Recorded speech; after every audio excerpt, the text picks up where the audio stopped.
देखें बीबी, इज़्ज़तदार आदमी के लिए तो इतना ही काफ़ी है कि उस पर इल्ज़ाम लग जाए, और जिसको अल्लाह ताला ने इतनी इज़्ज़त दी हो, अगर उस पर इल्ज़ाम लग जाए तो उसको हाई मॉरल ग्राउंड लेनी चाहिए। ख़ुद को सदर मोहतरम है माशाल्लाह, ख़ुद को एहतसाब के लिए पेश करें, इस मुल्क की इज़्ज़त बढ़ेगी, पूरी कौम का एतमाद बढ़ेगा। और वो पैसे बहरहाल पाकिस्तान के हैं। अगर फवाद चौधरी साहब जवाब नहीं दे पाए कि वो किसके हैं, तो बहरहाल चले, हम इनसे जवाब नहीं लेते, लेकिन वो बहरहाल पैसे पाकिस्तान के हैं, ये तो तय है ना। तो क्या वो पैसे पाकिस्तान आने चाहिए या नहीं आने चाहिए, उसी के लिए तगदा कर लीजिए। ठीक है। दूसरी मेरी सिर्फ ये है कि माशाल्लाह बहुत बड़े जूरिस्ट है फवाद, इस तरह ना करे ना। मैं आपकी बात में नहीं बोला तो आप भी मेहरबानी फरमाएं, मैं भी आप गुजारिश कर रहा हूँ, जरा सुन लें गुजारिशात। अर्ज ये है कि फवाद चौधरी साहब माशाल्लाह बहुत बड़े जूरिस्ट हैं। एक ये जूरिस्ट हैं, एक इत्तेज़ाज़ एहसन जूरिस्ट हैं। जो 7 जजेस में बैठे हैं, उनकी तो मतलब लीगल माइंड होना, उनकी अकल और दानिश और उनकी काबिलियत पे तो मतलब एतबारी किसी को नहीं है, खास तौर पे इनको तो है ही नहीं। हाँ। उनकी भी 30-30 साल की 25-25 साल की सर्विस हो गई है, वो लोग बैठे में। बहरहाल मैं लीगल इश्यूज में नहीं जाना चाहता, मेरी सिर्फ ज़हीम कारी साहब मुझे एक बात बताइए, अभी जब आप नहीं थे तो फवाद चौधरी साहब बात कर रहे थे, मेरा सवाल सुन लीजिए। वो उनका मुझे ये भी आपसे पूछना था, शरीफ कोर्ट्स की भी उन्होंने बात की। जरा शरीफ कोर्ट्स का चक्कर क्या है, ये क्यों कहा जाता है कि ये जो अदालती फैसला है ये शरीफ कोर्ट्स की तर्जुमानी है? और एक बड़ा उनका एतराज ये है, अभी फवाद चौधरी साहब ने इसका जिक्र किया कि कोर्ट का जो बिहेवियर है, रवैया है, वो डिफरेंट है पाकिस्तान पीपल्स पार्टी के साथ और मुस्लिम लीग नून के साथ। आप लोगों के क्या कोई खुसूसी मरासिम हैं कोर्ट के साथ?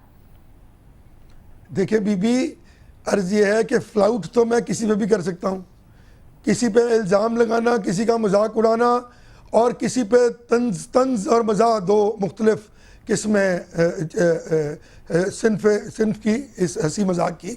तो तंज और मज़ाक हर एक का अपना अपना तरीका कार है, ये करते जाएं, असूल जो है वो अपनी जगह से नहीं हिलेगा। तो जुडिशरी ने एक फैसला किया है, उसको मानना है। और दूसरी बात, अगर कोई फैसला मियां मोहम्मद नवाज शरीफ के खिलाफ या पाकिस्तान मुस्लिम लीग नून के खिलाफ आएगा और हम नहीं मानेंगे तो हम भी उतने गुनहगार होंगे जितने पीपल्स पार्टी वाले। लेकिन आप देखें तौहीन अदालत का केस था, आप देखें बड़ी जल्दी डेट्स पड़ी और उसका फैसला आ गया। असगर खान का केस कोर्ट में है, उसका प्रोसेस देखें वो कितना स्लो है। वो कहते हैं उसमें ऐसी तेजी नहीं है जैसी 27 करोड़ में भी। उसका प्रोसेस बिल्कुल स्लो, देखे ना उसका प्रोसेस, ये तो इसका प्रोसेस तो 12 साल से लगा हुआ है, तो ये तो फिर बहुत ही स्लो प्रोसेस था। ये केस तो 12 साल से पेंडिंग था ना, तो वो तो 12 साल से पेंडिंग नहीं है, 16 साल से लगा हुआ है। की बात है। अगली बात के 16 साल से पेंडिंग है। असगर खान का केस डिसाइड होगा, जो फैसला आएगा हम उसको मनोअन कबूल करेंगे। ठीक है, हम ले तो लाल से काम नहीं करेंगे। हम अनोथ कहते हैं कि हम अगर हमारे खिलाफ फैसला आएगा तो हम कबूल करेंगे। जी आप लोग तो इस्तिस्ना नहीं ढूंढेंगे? नहीं, हमें तो है ही नहीं, हम तो बेचारे लोग हैं ना। ठीक है, इस्तिस्ना जो है, अगर किसी को जरा सी शर्म और हया हो तो वो इस्तिस्ना का कानून पढ़ ले, वो फंडामेंटल राइट्स के खिलाफ है कानून। ठीक है, और मैं वाज़े तौर पे कहता हूं कि इस्तिस्ना चाहे नवाज शरीफ साहब के लिए हो, चाहे जरदारी साहब के लिए हो, और चाहे वो किसी के लिए भी हो, एक आम आदमी और सदर मोहतरम बराबर नहीं बल्कि ज्यादा बर्डन आईनी और कानूनी तौर पे उस शख्स पे जिसको कौम ने इतनी बड़ी इज्जत दी हो। इस्तिस्ना का लफ्ज तमाचा है बुनियादी हकूक के नाम पे। ठीक है, थोड़ी सी बात जरा वज़ीर आज़म यूसुफ रज़ा गिलानी उनके बयानात पे भी मैं कर लेती हूँ। फवाद चौधरी साहब, उन्होंने कल ये कहा कि मुझसे डरा धमका कर कोई इस्तीफ़ा नहीं ले सकता, मैं नहीं लूँगा। और ये भी उन्होंने कहा कि नवाज शरीफ साहब को बड़ी सख्त मेहनत करनी पड़ेगी मुझे हटाने के लिए।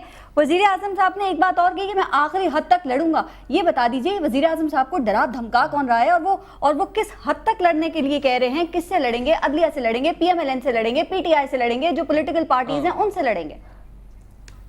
ये जो तमाम नाम आपने लिए हैं ये तो एक ही पार्टी है ना। मैं सिर्फ आपसे एक, ज़हीम ने जो शुरू में एक बात की कि ऑनरेबल आदमी के लिए जो है इतना ही काफी है कि एलिगेशन हो तो वो रिजाइन कर दे। अब जरा एक सेकंड के लिए मैं आपसे लूंगा, नवाज शरीफ साहब के ऊपर इल्जामात है कि 3.3 बिलियन, आपने इल्जामात की मैं बात कर रहा हूं, नवाज शरीफ साहब के ऊपर इल्जाम है 3.3 बिलियन के ऊपर किया कर्ज उतारा और मुल्क संवारो में इल्जाम है कि इन्होंने वो पैसे खा लिए, मनी लॉन्ड्रिंग का इल्जाम है इनके ऊपर, असगर खान केस में पैसे लेने का इल्जाम है इनके ऊपर, उसके बाद राइवेंड फॉर्म जो है सरकारी पैसों से बनाने का इल्जाम है इनके ऊपर, इसके बाद ब्रेडफोर्ड में और लंदन में प्रॉपर्टीज लेने का इलीगल मनी से इल्जाम है इनके ऊपर, कतर में, सऊदी अरब में, दुबई में प्रॉपर्टीज लेने का इल्जाम है इनके ऊपर, 1.3 बिलियन।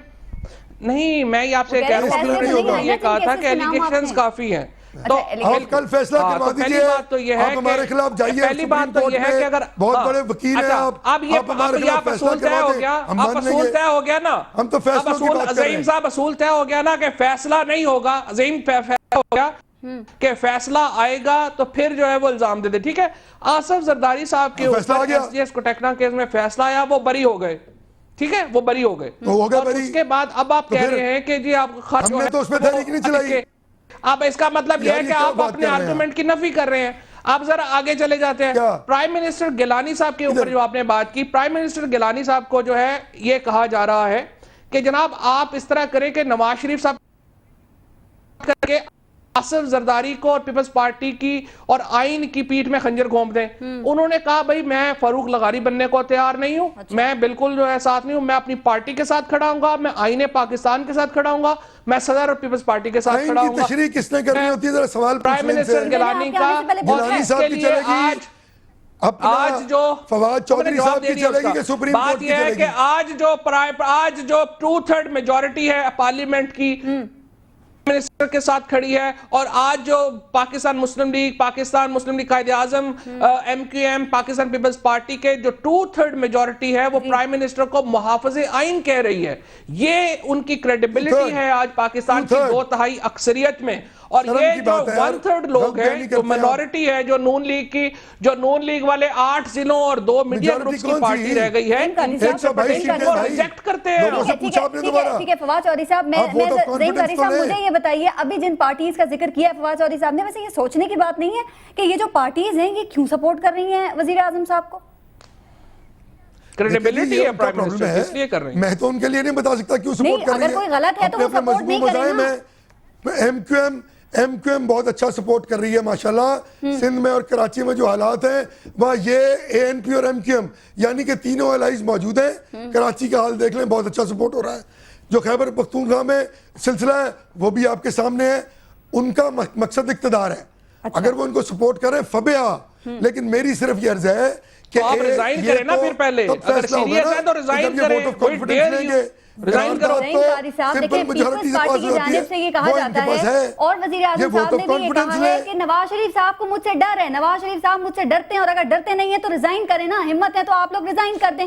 2 सवाल मैं करना चाहती हूँ, क्या वाकई आप लोग डर रहे हैं इसीलिए रिजाइन नहीं कर रहे, इसीलिए आप पंजाब गवर्नमेंट को नहीं छोड़ रहे हैं कि पीपल्स पार्टी पहले से ज्यादा ताकतवर होकर ना आ जाए? और आपका तो निशान शेर है, ये कैसा शेर है जिसको सब डरा रहे हैं और जिसको सब बिल्ली समझ रहे हैं?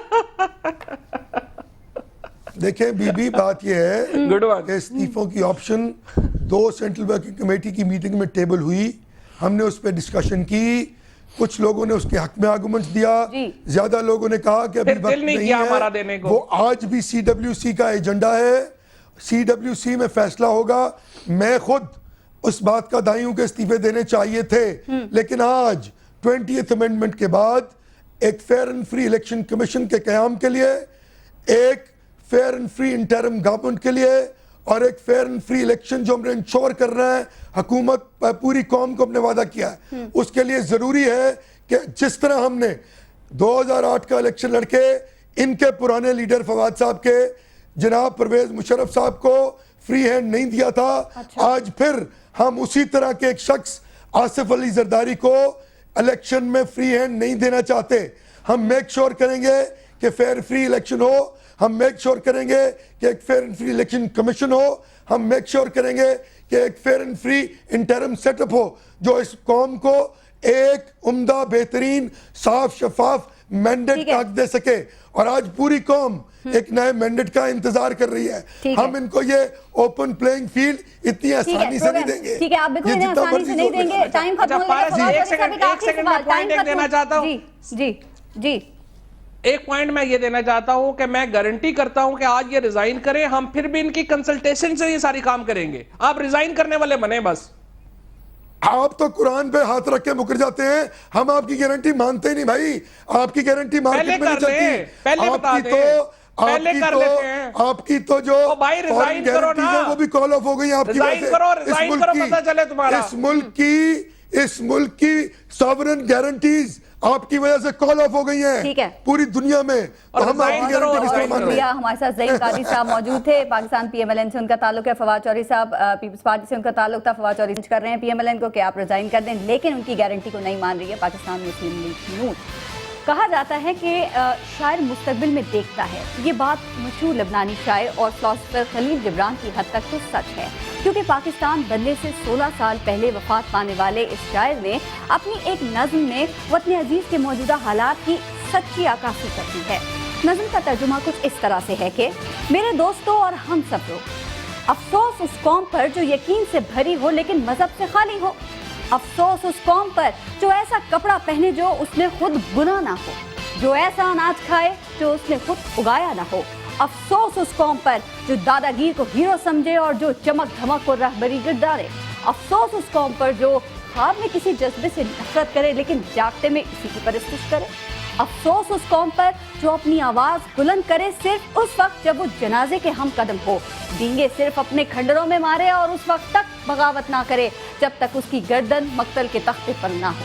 अफसोस उस कौम पर जिसकी रहबर लोमड़ी हो, जिसका फलसफी मदारी हो, जिसका फन पेवनकारी और नकाली हो। अफसोस उस कौम पर जो हर नए हुक्मरान का इस्तकबाल ढोल ताशे से करे और रुखसत गालम गलोच से, और वही ढोल ताशे एक नए हाकिम के लिए बजाना शुरू कर दे।